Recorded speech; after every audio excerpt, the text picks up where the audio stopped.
Chemistry week previous में थे। तो अभी भी मैं लास्ट ईयर की बोर्ड पेपर से एसिड बेस एंड साल्ट से दिए गए क्वेश्चंस और उसके पीछे के कॉन्सेप्ट को कंप्लीट करा रहा हूँ। तो लास्ट ईयर आपके क्वेश्चंस क्या थे, सीधा बिना देरी किए आते हैं। इसमें दिया गया है, select a pair of natural indicator from the following: litmus and methyl orange, turmeric and litmus, phenolphthalein and methyl orange and turmeric. तो आपको पता है कि इसमें जो नेम दिए जा रहे हैं उस नेम में अगर आप देखेंगे तो लिटमस ये आपका नेचुरल इंडिकेटर है। आपको जो दिया जा रहा है टर्मरिक ये आपका नेचुरल इंडिकेटर है। इन दोनों की अगर हम बात करें तो ये आपके नेचुरल इंडिकेटर हैं और ये किस प्रकार से कलर चेंज करते हैं ये आपको मिल जाएगा इसके फर्स्ट पार्ट में। इसके अलावा अगर हम देखें इसमें कुछ नेम और भी दिए जा रहे हैं। वो नेम क्या हैं? वो नेम दिए जा रहे हैं मिथाइल ऑरेंज।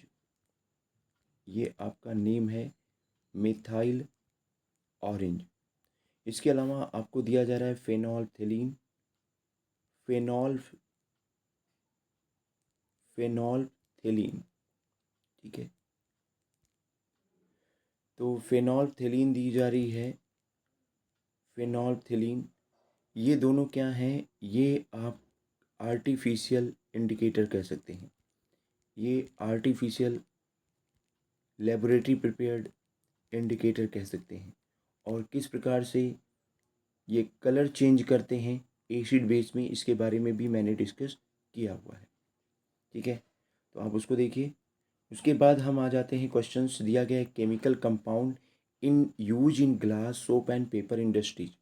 एक ऐसा केमिकल कंपाउंड जिसका यूज ग्लास में किया जाता है, सोप में किया जाता है और पेपर इंडस्ट्रीज में की जाती है, तो जैसे देखिए क्या है कि जनरली क्या होता है कि आप यूजेज ऑफ साल्ट आपके बुक में दिया गया है और आप उसको लेफ्ट कर देते हैं, इम्पोर्टेंस नहीं देते हैं, लेकिन उन साल्ट के भी क्या होते हैं, इम्पोर्टेंट होते हैं।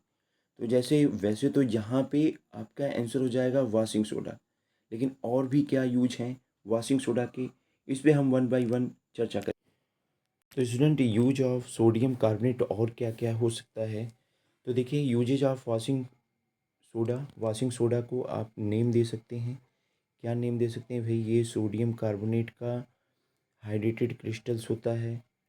इसका फार्मूला लिखा जाता है Na2CO3 इंटू 10H2O। ये हाइड्रेटेड क्रिस्टल्स होता है।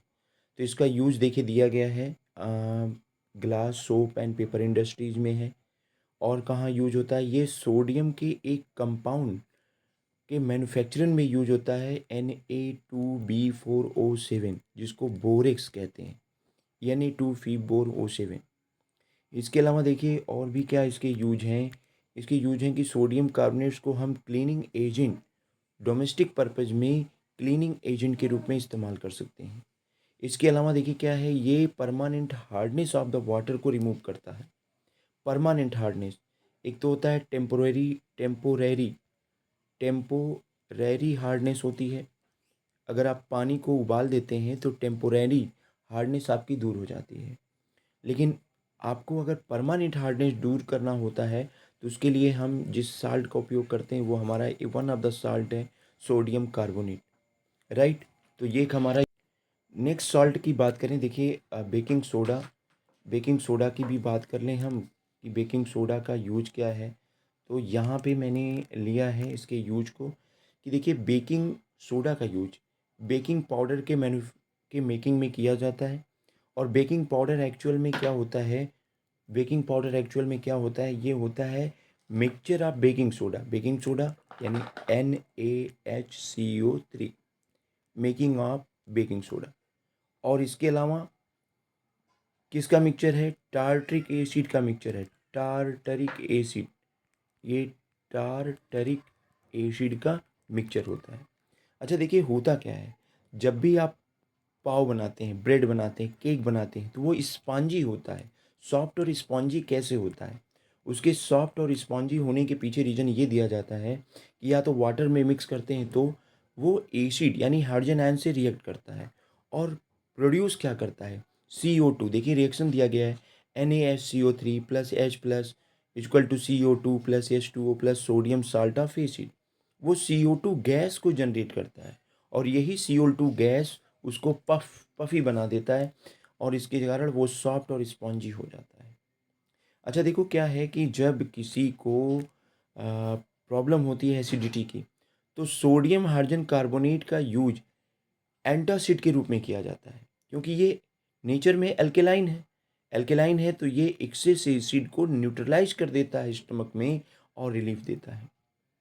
सोडा फायर एक्सटिंग्विशर में यानी आग बुझाने में, एक सोडा एसिड फायर एक्सटिंग्विशर में ये उपयोग किया जाता है। जब भी हमें फायर कहीं आग लगी हो तो हम देखते हैं इसके सिलेंडर आते हैं और वो सिलेंडर इसके सिलेंडर आते हैं, ये सिलेंडर इसी कॉन्सेप्ट पे होते हैं जो कार्बन डाइऑक्साइड को इसी कॉन्सेप्ट वो होते हैं कि कार्बन डाइऑक्साइड को ये करते क्या हैं, कार्बन डाइऑक्साइड को जनरेट करते हैं जो क्या कर देती है कि सब्सटेंस का ऑक्सीजन से कनेक्शन ओवर करती है और इस तरीके से आग बुझ जाती है। तीसरा अगर हम बात करें तो ब्लीचिंग पाउडर की बात कर लें। ब्लीचिंग पाउडर का उपयोग कहाँ होता है? ये bleach cotton linen in the textile industry. अगर हमें कॉटन और लाइनिन के कपड़ों को टेक्सटाइल इंडस्ट्री में ब्लीच करना है तो हम ब्लीचिंग पाउडर का उपयोग देखते हैं। वुड पल्प पेपर इंडस्ट्री में वुड पल्प जो पेपर बनाने के लिए क्या किया जाता है, वुड पल्प निकाला जाता है और उसको ब्लीच करने में ब्लीचिंग पाउडर का उपयोग। लॉन्ड्री में वॉश क्लास को ब्लीच करने के लिए उपयोग किया जाता है।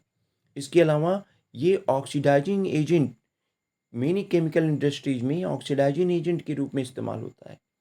इसके अलावा क्या होता है, ये ड्रिंकिंग वाटर को जर्म से फ्री करने में भी यूज होता है। तो ये रहा।